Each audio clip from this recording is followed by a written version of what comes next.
Bismillahirrahmanirrahim. Assalamualaikum warahmatullahi wabarakatuh. Alhamdulillah rabbil alamin. Wassalatu wassalamu ala asyrafil anbiya'i wal mursalin wa ala alihi wa sahbihi ajma'in. Asyhadu an la ilaha illallah wahdahu la syarikalah, asyhadu anna Muhammadan abduhu wa rasuluhu la nabiyya ba'da. Kembali kita pada kajian tentang salat. Episode kajian kita, perbaiki salatmu, maka pasti Allah akan memperbaiki hidupmu di dunia dan di akhirat. Kita bersyukur kepada Allah, kita masih diberikan umur yang panjang dan juga diberikan kesempatan, kesehatan sehingga bisa mengikuti acara ini. Yang baru bergabung, ya ini sekarang sudah pertemuan yang kedua. Jadi kalau mau lebih lengkap silahkan nanti lihat pengantar pada pertemuan yang pertama. Sebelumnya silahkan dilihat saja sebelumnya supaya lebih lengkap pemahaman kita tentang pengantar yang kemarin sudah kita bahas. Ya. Hari ini kita masuk kepada episode yang kedua. Yang pertama kita sudah bahas tentang tujuan kita belajar. Nah, sekarang pada kesempatan ini kita bagaimana sebenarnya kita ambil perumpamaan nih. Hari ini kita belajar tentang sholat itu perumpamaannya seperti apa. Atau bahasa kita, sholat itu fungsinya seperti apa. Apa saja fungsi-fungsi sholat itu. Supaya kita tahu apa fungsinya, nanti kita tahu nanti apa manfaatnya. Ya, seperti apa fungsinya dalam kehidupan kita. Nah kalau saya mengandaikan sholat itu ibarat suatu alat, ya, alat. Alat ya, alat itu adalah sesuatu yang bisa mempermudah kehidupan kita. Alat apa saja? Ya, alat apa saja? Boleh nanti seperti contohnya seperti mobil kah, alat apa aja lah. Ya. Mobil itu alat yang bisa menghantarkan kita dari satu tempat ke tempat yang lain. Atau apa boleh juga pisau kah, senjata juga boleh. Seperti senjata, seperti alat, ya, senjata juga boleh kita pakai. Karena ada istilah yang disampaikan Nabi bahwa ad-du'a silahul mu'min. Doa itu adalah senjatanya orang beriman. Ya, doa itu senjata orang beriman. Sedangkan sholat ini adalah doa. Jadi kalau kita katakan doa senjata orang beriman, sholat juga doa, berarti sholat adalah senjata juga. Malah sholat ini adalah doa yang the best, doa yang terbaik, doa yang utama, maka diwajibkan oleh Allah Subhanahu Wa Taala. Maka kalau kita kembali dalam konteks hadis itu, berarti senjata yang paling utama bagi orang beriman adalah apa? Adalah sholat. Ya, jadi bisa perumpamaan sebagai senjata, bisa perumpamaan sebagai alat.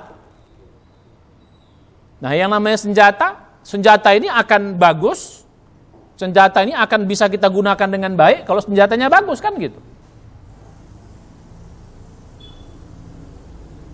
Pisau, ya kita buat untuk motong apa? Motong daging, motong ikan, motong sayur. Itu akan bisa memotong dengan baik ya kalau kita mengasahnya dengan baik. Kalau kita ngasahnya nggak baik, ngasahnya asal-asalan, ya pisaunya nggak akan mudah kita gunakan untuk memudahkan pekerjaan kita. Nah ini ibaratnya begitu. Jadi kalau kita mau alat ini, senjata ini berfungsi dengan baik, kita gunakan dengan baik nanti dalam kehidupan kita, memudahkan kehidupan kita, menolong kehidupan kita, ya, membantu kita dalam urusan-urusan kehidupan kita, maka baguskan alatnya, perbaiki alatnya. Gitu loh. Ya, jadi perumpamaan ini biar mudah kita jadi perumpamaan ini. Makanya dari awal saya katakan perbaiki sholatmu akan perbaiki, Allah perbaiki hidupmu. Jadi ibarat alat kalau kita bikin bagus dia, alat itu bagus maka akan bagus juga kita menggunakannya. Mudah kita menggunakan dalam keseharian kita, menolong kita betul. Mobil kita servis dengan baik, kita jaga dengan baik bensinnya, kita jaga servis mobil itu, maka mobil itu kita gunakan dengan baik, menghantarkan kita ke tempat yang kita tuju. Tapi kalau mobilnya nggak pernah kita servis, jarang kita rawat, bukan mobil itu nanti menghantarkan kita, malah bikin susah kita. Di tengah jalan mogok dia. Ya, bukannya kita menyampaikan tujuan, malah susah kita nanti di situ kalau dia mogok. Dorongnya lagi, perbaiki bannya dan lain sebagainya. Jadi balik kita pada perumpamaan awal. Jadi sholat ini ibarat alat atau ibarat senjata.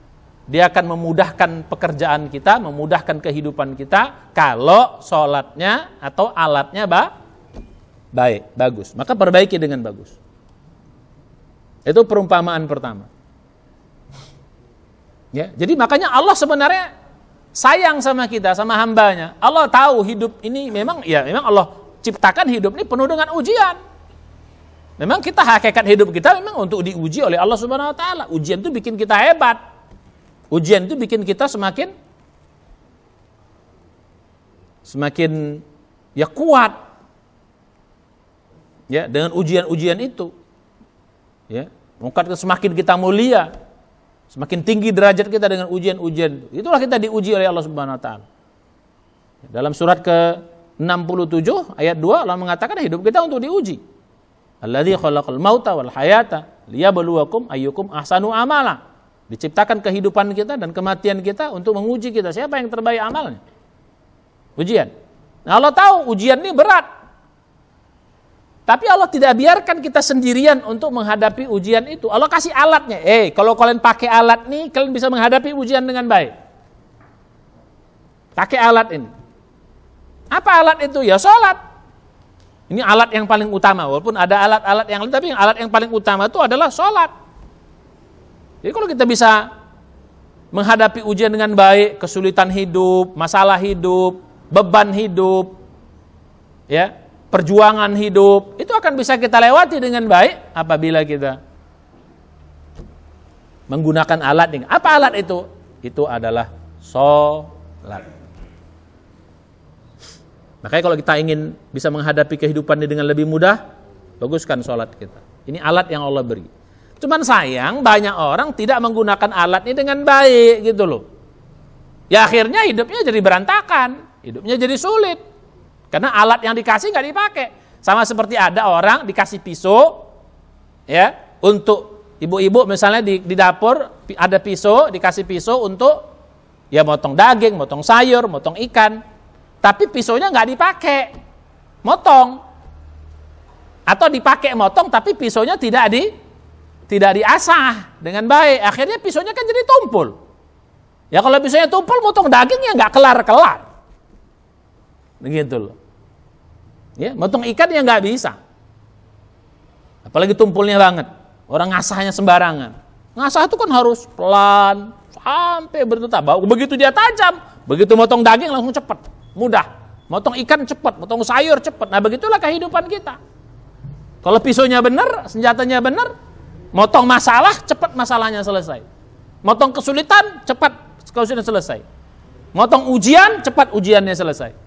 Kalau senjatanya, pisaunya, alatnya bagus, benar dan bagus. Maka tugas kita sekarang perbaiki sholat, insyaallah. Nah cuman sayang tadi banyak orang nggak menggunakannya dengan baik. Berarti itu yang salah siapa? Kalau kita berat dalam kehidupan, yang salah kita, manusia. Allah sudah kasih, kan Allah maha tahu. Nih, memang ku kasih kalian ujian, tapi ku kasih alat menyelesaikan ujian itu. Maka Rasulullah itu kalau ada masalah, ya beban-beban berat pasti sholat. Rasulullah itu setiap ada masalah, setiap beban pasti dia sholat. Ya, bukan cari dukun, bukan kemana-mana, itu malah tambah bahaya. Sholat perbaiki. Nah ini sebagai pengantar awal tentang kita. Nah sekarang masuk kepada kita. Jadi banyak orang yang apa? Yang hidupnya berat dalam kehidupan karena tidak menggunakan alat dengan baik. Yang pertama mungkin karena nggak ngerti sholat yang bagus tuh gimana. Makanya kalau nggak ngerti belajar. Nah ini kita guna belajar, biar kita ngerti bagaimana menggunakan alatnya dengan baik, memakai alatnya dengan baik, atau mengasah alatnya dengan baik. Makanya kita harus belajar. Kalau nggak belajar nggak bisa. Dalam rangka kita belajar nih, supaya kita mengerti bagaimana sholat yang bagus itu. Sholat yang bagus itu, sholat yang khusyuk nantinya bagaimana, seperti apa. Maka harus belajar. Jangan-jangan mereka belum mengerti.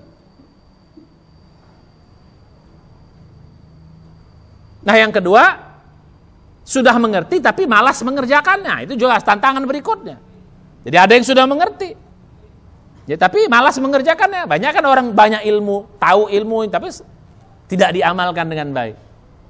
Ilmu hanya sekedar pemahaman otak saja, isi kepala saja, tapi tidak diamalkan. Makanya kita bukan hanya sekedar kita mengetahuinya, memahami, mengamalkannya. Bukan hanya sekedar mengamalkannya yang ketiga. Yang ketiga adalah mesti sabar dan istiqomah. Begitu. Baru nanti akan terasa manfaatnya, sabar dan istiqomah. Makanya untuk memahami ayat nih, memahami alat nih dengan baik, menggunakan alat ini, kita butuh 3. Apa modalnya? 1, harus paham dulu. Jadi bagaimana supaya sholatnya bisa bagus? Harus paham dulu. Paham? Belajar. Paham maknanya, paham tujuannya, paham manfaatnya, biar tambah semangat. Seperti pelajaran kita sebelumnya. Jadi modalnya 3. Untuk kita bisa belajar ilmu ini, ya, supaya terasa manfaatnya, modalnya 3. Apa modal itu? Hari ini kita belajar tentang modal. Sebagai pengantar awal. Ya, 1 harus paham. Paham bagaimana cara mengerjakan sholat, paham maknanya, paham manfaatnya. Saya bilang kemarin seperti pertemuan sebelumnya. Harus paham semua kita. Kalau nggak paham nggak bisa. Ya. Modal pertama. Modal kedua, apakah cukup paham? Tidak. Yang kedua apa? Mesti mengamalkannya dengan sungguh-sungguh. Serius mengamalkannya. Ilmu yang kita pahami, ilmu yang kita cari, ya, ilmu yang kita pelajari pada hari ini, ya harus kita amalkan. Ngamalkannya pun jangan main-main, ya sungguh-sungguh mengamalkannya. Ibarat tadi alat, pisau, ngasah-ngasahnya pun harus. Jadi pertama harus tahu cara ngasah dulu. Tahu cara ngasah. Kalau nggak tahu cara ngasah ya salah ngasah. Bukan tambah tajam, tambah halapan, tambah tumpul. Karena ngasahnya nggak benar. Harusnya ngasah begini searah kan gitu. Begini ini ngasahnya cuk, ya akhirnya balik deh, ya tumpul. Nggak tajam-tajam dia. Tahu cara, faham cara sholat yang bagus, yang benar, yang khusyuk nanti istilahnya. Yang kedua, modalnya harus mau mengamalkannya, mempraktekkannya dengan serius, sungguh-sungguh. Kalau nggak bisa. Apa modal yang ketiga? Modal yang ketiga adalah kita harus mau dengan sabar, mengamal istiqomah. Ya nggak sehari 2 hari, nggak sebulan 2 bulan. Butuh kadang-kadang setahun, 2 tahun, 3 tahun harus sabar gitu. Ini modalnya. Istilah saya nanti ala bisa karena biasa. Ala bisa karena bisa. Dan ini bisa kita balik. Mengapa selama ini orang sholat yang bagus itu, yang khusyuk itu susah? Ya mungkin yang pertama ya karena nggak paham, nggak ngerti ilmunya. Ya karena nggak ngerti ilmunya ya susah. Yang kedua kenapa? Nggak bisa. Ya karena nggak biasa. Orang yang biasa mengerjakan sesuatu pasti mudah dia mengerjakan. Tapi orang tidak biasa mengerjakan sesuatu, biar tahu ilmunya, tapi nggak biasa, tetap aja susah. Ya, kalau kita tanya sama ibu-ibu, mengapa masak-masak mudah ya? Karena mereka di samping tahu ilmunya juga sudah biasa. Mengapa kita laki-laki ini kebanyakan nggak bisa masak? Pertama nggak tahu ilmunya, kalaupun kita tahu ya kita nggak biasa masaknya, jadi susah juga. Jadi nih, pada kesempatan hari kita belajar bagaimana, apa modal yang mesti kita miliki untuk belajar sholat yang memperbaiki sholat ini. Apa modalnya? Kalau nggak tiga modal ini nggak bisa. Maka kita harus punya 3 modal. Apa modal pertama? Modal pertama kita harus paham, makanya belajar. Ya, mudah-mudahan ikuti acara ini terus, insya Allah banyak dapat ilmunya. Nanti sampai episode kesekian. Ya, mudah-mudahan sampai ya mungkin 15 sampai 20 episode lah. Ya, jadi gitu. Harus mau belajar supaya paham. Yang kedua, bukan hanya paham tapi mengamalkannya dengan, maka dalam hadis atau dalam ayat dikatakan ilmu itu kita cari fardu hukumnya. Ya. Thalabul ilmi faridhatun ala kulli muslim. Menuntut ilmu itu, mencari ilmu itu fardu hukumnya. Ya, tidak bisa paham kita kalau nggak mau belajar. Karena Allah mengajarkan manusia itu melalui apa? Dia belajar. Gitu. Yang kedua, kita harus mau mengamalkan dengan sungguh-sungguh. Jadi sudah tahu nanti, amalkan. Tahu jurus ini, amalkan. Tahu ini, amalkan terus. Nanti mungkin ada beberapa item yang saya katakan yang mesti kita perbaiki. Perbaikan pertama tentang perbaikan paradigma. Nanti setelah perbaikan niat, perbaikan wudhu, perbaikan pakaian, perbaikan waktu. Terus tuh nanti. Ya. Perbaikan persiapan, baru nanti masuk kepada perbaikan gerakan, perbaikan bacaan. Bagaimana memperbaiki bacaan, terus perbaikan bagaimana supaya bisa konsentrasi, bagaimana bisa menghayati. Gitu loh. Nah ini mesti kita perbaiki semua. Baru yang ketiga, kita harus istiqomah, sabar, istiqomah. Terus pelan-pelan dilihat nanti, sabar. Dan Allah tuh pasti akan mencintai orang-orang yang sabar. Karena Allah lihat dulu, Allah kasih manfaat pertolongan itu nanti setelah kita sabar. Makanya innallaha ma'as sabirin. Allah bersama orang sabar. Sabar saja. Ustadz, saya udah tobat nih, udah sholatnya udah saya amalkan sekian bulan, kok belum juga terasa manfaatnya. Nah, sabar aja dulu nanti. Mungkin itu belum, ibarat pohon yang kita bahas pada pertemuan sebelumnya, pohonnya belum menghunjam, batangnya belum tinggi, sehingga buahnya pun belum bisa berbuah. Jadi gitu. Jadi pohon itu akan berbuah kalau apa? Ketika batangnya sudah besar, ketika akarnya sudah menghunjam. Insya Allah buahnya pun akan bagus. Insya Allah istiqomah. Ya, jadi 3 modalnya. Ya, tambah lagi yang terakhir. Ya, ini makanya ya teruslah berdoa ya Allah. Mulai sekarang berdoalah. Ya berdoa ya Allah. Ya, beri saya kekuatan supaya ibadah saya bagus. Beri saya petunjuk biar sholat saya bagus. Doa supaya sholatnya bagus. Ya, jadi gitu. Doa supaya sholat kita khusyuk, supaya hati kita bisa khusyuk. Jadi gitu. Kita berdoa kepada Allah Subhanahu wa taala. Dalam salah satu hadis tuh dianjurkan kita sebelum menutup sholat kita tutup dengan doa itu.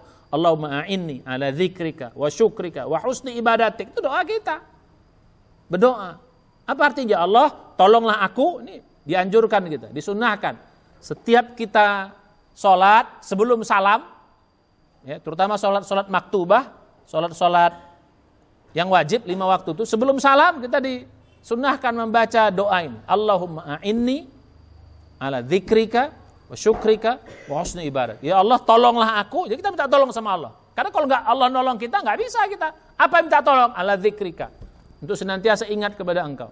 Wa syukrika, untuk senantiasa bersyukur kepada engkau. Wa husni ibadatik, tolonglah aku untuk senantiasa memperbaiki ibadahku. Ya kita berdoa supaya ibadah kita diperbaiki. Dan ini dibaca dalam sholat. Ibadah yang pertama mesti kita perbaiki apa? Ya sholat itu sendiri. Jadi kalau kita bahas tuh zikir tuh, sholat tuh zikir. Kita minta tolong supaya bisa berzikir dengan mudah. Sholat itu inti dari sholat itu justru berzikir. Nah, bagaimana bisa dalam sholat itu kita berzikir dengan baik? Apalagi, tolonglah aku wasyukrika, biar bersyukur. Sholat itu sarana bersyukur.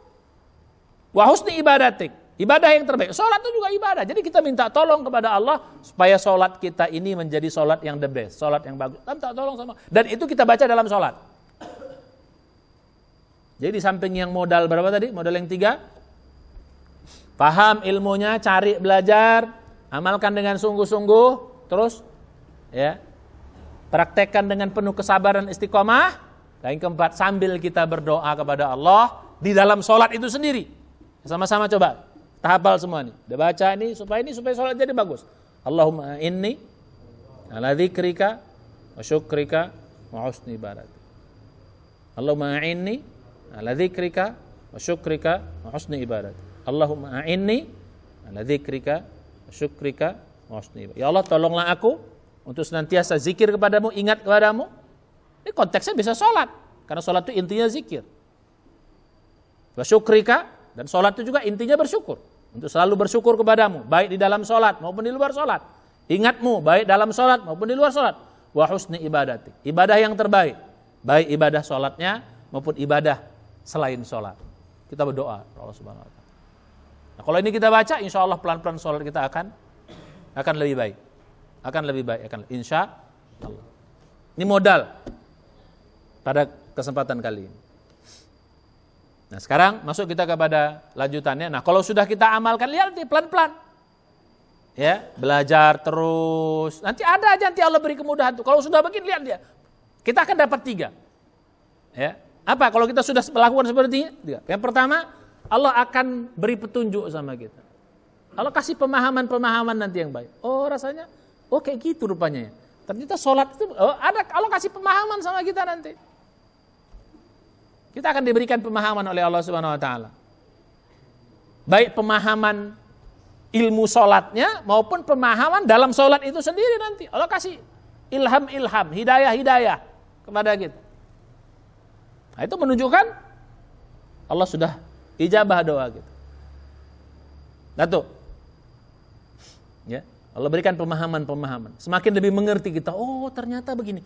Oh begitu. Dapat kita ilmu baru. Dapat pemahaman yang semakin dalam. Itu namanya learning by doing. Asal 3 ini kita lakukan, namanya learning by doing. Maka akanlah makin paham. Paham ilmu sholatnya, paham dalam mengamalkan juga nanti. Allah beri hidayah kita. Allah beri petunjuk ke dalam jiwa kita. Yang kedua, apa yang Allah berikan? Nah, Allah berikan nanti semacam mulai terasa sholat itu mudah, mulai terasa sholat itu nikmat, mulai terasa sholat itu asik gitu loh. Terasa nanti itu. Kok terasa mudah ya? Selama ini mungkin berat banget kita bangun subuh itu. Terasa nanti mulai mudah bangun subuh. Berat banget jalan ke masjid. Berat banget dengar azan tuh rasanya untuk sholat tepat waktu itu terasa berat. Tapi lama-lama akan terasa mudah nanti. Kita amalkan yang 4 ini, modal yang 4 yang saya katakan tadi itu akan terasa mulai sholat itu terasa mudah. Enggak berat-berat lagi. Selama ini mungkin harus berjuang dulu berat, tapi mulai ringan. Nah, lama-lama mulai terasa nikmat nanti sholat itu. Kok rasanya sholat itu mulai lebih khusyuk, mulai terasa nikmat nanti. Lihat nanti, mulai terasa asik. Oh, akan kita dapatkan. Itulah buah dari apa? Buah dari yang modal 3 tambah 4 doa tadi. Lihat akan kita rasakan. Ini bagian dari pengabulan doa yang Allah berikan sama kita. Itu yang kedua, yang akan kita rasakan nanti. Nah, yang ketiga, ini yang paling penting. Pelan-pelan nanti, Allah berikan nanti itu, terasa nanti manfaatnya. Nah, ini kita bahas nanti, manfaat itu pada pertemuan berikut. Mulai terasa nanti Allah berikan manfaat-manfaatnya. Sedikit pelan-pelan. Mulai terasa, manfaat yang paling sederhana, hati kita lebih tenang. Pikiran kita lebih cerah. Bisa terasa nanti manfaat itu nanti.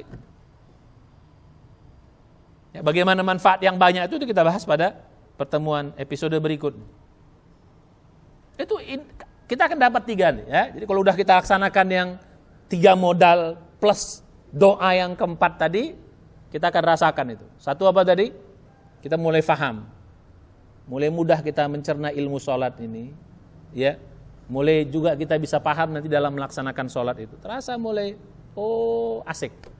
Tahu nanti kita makna-maknanya. Allah kasih petunjuk nanti. Itu bagian dari pengabulan dari doa kita. Tapi setelah melaksanakan yang 3 dan 4. Terus yang kedua apa tadi? Allah akan berikan semacam kenikmatan. Terasa mudah. Lihat aja akan kita rasakan. Pelan-pelan akan terasa mudah. Akan akhirnya menjadi apa namanya? Sholat itu menjadi asik nanti. Pelan-pelan Allah akan berikan. Lihat nanti akan kita rasakan. Jadi nanti sholat kita makin betah. Betah sujud yang lama, betah ruku yang lama, betah doa yang lama dalam sholat. Baru yang ketiga nanti Allah akan pelan-pelan akan berikan manfaatnya dalam kehidupan kita. Hati mulai tenang, urusan mulai pelan-pelan dimudahkan sebagai insya.